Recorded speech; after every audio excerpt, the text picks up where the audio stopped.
We're joined by CBS News legal analyst Caroline Polisi. Caroline, great to have you here. A lot to get through. What do you make of the charges? How do they come about? Just launch anywhere.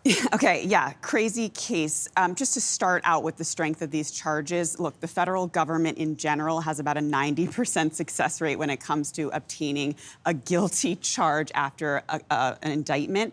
There are unique characteristics of this case that make it a potential outlier, meaning I think the prosecutors may have an uphill battle here, not the least of which is the fact that this case has been languishing for 5 years. They got this indictment in just under the wire of that statute of limitations.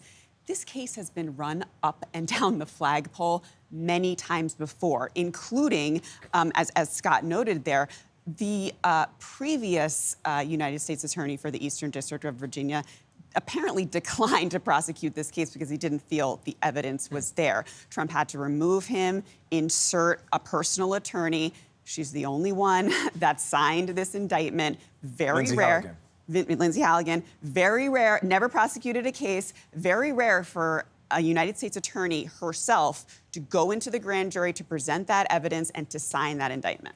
So there are accusations that this is political because Lindsay Halligan was handpicked by the president himself.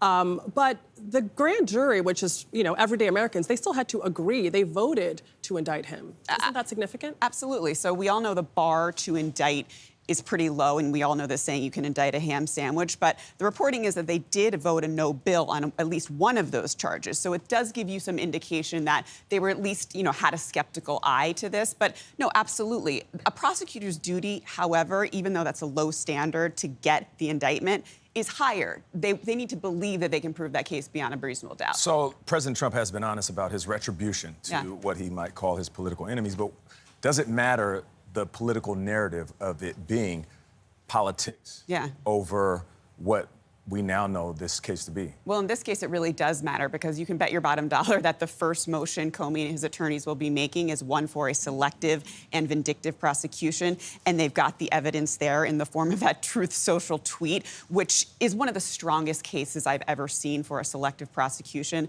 The judge could potentially throw that out because it could potentially meet those standards.